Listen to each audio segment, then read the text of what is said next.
Et la team, ça vaut quoi? La team, le Paris Saint-Germain s'impose 2-0 contre Brest.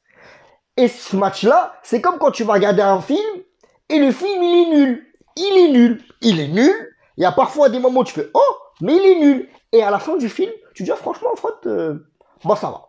C'était cool. Et déjà, avant d'aborder ce match, il faut faire un avant-match. Il faut savoir de quel compo est parti Pochettino.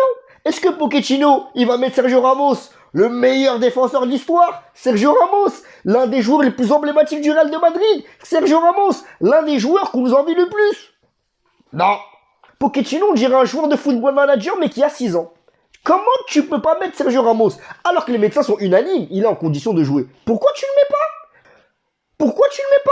T'affrontes le Real dans pas trop longtemps. Mets-le, faut qu'il ait des jambes. Tente une défense à 3. Tente un truc. Et puis Pochettino a dit à l'interview que le Paris Saint-Germain, c'est l'un des clubs qui donne le plus de temps de jeu au Titi. Ok? Est-ce qu'il a mis Michu? Michu qui fait un bon match? Michu qui fait une passe décisive? Michu par son entrée qui change le match? Est-ce qu'il a donné du temps de jeu à Michu? Spoil, il lui a donné 1 minute.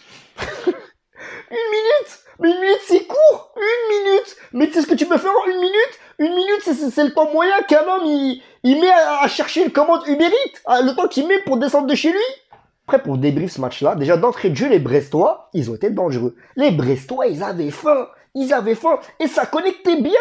Moi, les 30 premières minutes, j'étais mal réveillé. Je me demandais si le PSG, il jouait en blanc. Parce que ça jouait bien. Parce que notre PSG, à nous, en noir, il laissait des espaces. Le terrain, c'était un gruyère. Il y avait des espaces, notamment sur le côté.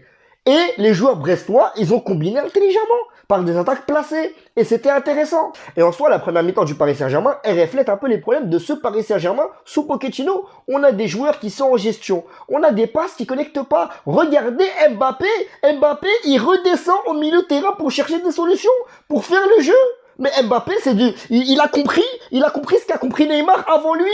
Il a compris que, au bout d'un moment, il faut mettre la patte soi-même. Si Pochettino, il met pas un fond de jeu, il met pas une patte dans son jeu, eh ben les joueurs, ils le font. Ils redescendent au milieu de terrain pour chercher des passes, pour chercher des intervalles. Mais c'est incroyable. Et Mbappé, cette première mi-temps-là, ça a été l'éclaircie dans la tempête. Mbappé, vraiment, il porte cette équipe du Paris Saint-Germain. Et franchement, Mbappé, il faut trouver une solution, il faut le prolonger. Moi, actuellement, je suis inquiet. Avant, je l'étais pas. Je me suis dit oui, le club, etc.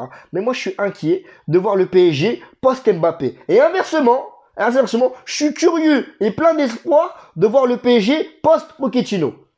Deux salles, deux ambiances. Oh, il y a une autre éclaircie quand même dans cette tempête. C'est Donnarumma. Donnarumma, c'est le Mbappé des Gaules. Et on s'en rend pas compte. Donnarumma, il est exceptionnel. Vous avez vu l'année qu'il fait? Vous avez vu l'année qu'il fait contre Brest? On aurait dit une barrière de parking qui se baisse rapidement, une barrière de péage. Donnarumma, on s'en rend pas compte, mais c'est un top gardien. Donnarumma, il est un peu fou aussi dans sa tête. Vous avez vu le geste technique qu'il tente? Il est plus technique qu'Icardi. Icardi, ça va être mon souffre-douleur, ce débrief. Vous êtes prévenus. Ça paraît l'arrivée, vous inquiétez pas. Franchement, Donnarumma, il me relaxe. Il me relaxe, Donnarumma. Donnarumma, regarder un match de Donnarumma dans son équipe, c'est comme quand t'es dans un spa. T'es relaxé. Même si ça se passe mal autour, eh ben tu t'en fous. Et en deuxième mi-temps, le PSG a pris le match en son compte. C'était plus intéressant dans les passes. Dans les circuits de passes, c'était plus net. On a eu un but de Kerrer, mais Kerrer met un but. Et sur un travail de Nuno Mendes. Et quel travail de Nuno Mendes. Et Nuno Mendes, franchement, il s'est repris. Parce que Nuno Mendes, il a un peu galéré en première mi-temps. Il était un peu en souffrance. Et cela est dû aux espaces que le Paris Saint-Germain a laissés, notamment sur les côtés. Mais comme on dit, la victime, elle devient bourreau à son tour. Et Nuno Mendes, il a été fou en seconde mi-temps.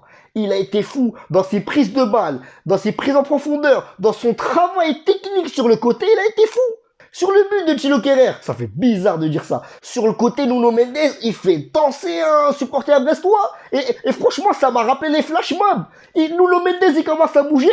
Le défenseur brestois, il commence à bouger. Mais c'est trop tard. Il est dans le genjutsu de Nuno Mendes. C'est fini. Et Nuno Mendes, franchement, cette seconde mi-temps, c'était que ça. Que des appels en profondeur. Et il tuait ça sur le côté. Ça m'a fait plaisir. Et comme je vous ai dit, il y a un but de Kerrer. Mais Kerrer, 2 matchs, 2 buts. Il nous sauve contre Lyon. Et là, il met le but du 2-0. Mais c'est incroyable. Ça veut dire que Kerrer, il est plus efficace que Icardi. C'est pas une vanne. C'est pas une vanne.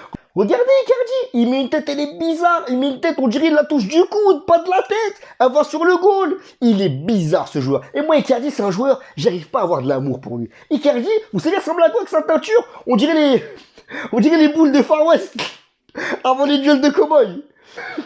Mais Icardi, il faut le vendre au bout d'un moment. Mais il veut pas partir, il est bien, il fait des teintures avec Wanda. Mais qu'est-ce qu'il s'en fout de l'étranger? Mbappé, il a 8 tirs, 4 tirs. Mbappé, il a 8 tirs, 4 tirs cadrés. Icardi, il a un tir cadré de tout le match. Contre une équipe, en deuxième mi-temps, une équipe brestoise qui a lâché l'affaire. C'est incroyable. Mais Icardi, dans ce match-là, il a les stats d'un primaire qui passe le bac. Voilà.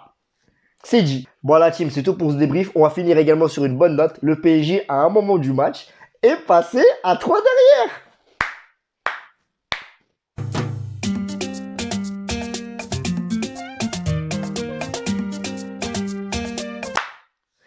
Enfin, ils sont passés à 3 derrière. Est-ce que ça va durer? Connaissant l'animal, connaissant Pochettino, je pense pas. Mais quand même, ça fait plaisir. Et lorsqu'ils sont passés à 3 derrière, mais ça a joué le football.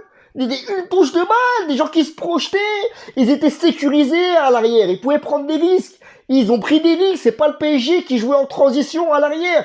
Et ça m'a fait plaisir. Oui, ça m'a fait plaisir. Et rien que pour ça, moi je suis content. Et rien que pour ça, quand je vous ai dit le film nul, mais qui devient bien, c'est pour ça. Ils sont passés à 3 derrière, ça m'a fait plaisir. Espérons que pour les prochains matchs, ils jouent à 3 derrière. Et peut-être que, qui sait, peut-être qu'on commence à apprécier les matchs du Paris Saint-Germain. Pourquoi pas? Mais là, la variable Ramos, il faut la forcer dans l'équation. Voilà la team, c'était tout pour ce débrief. Commentez, likez, partagez, mettez la petite cloche pour ne rien rater. Et merci de votre soutien.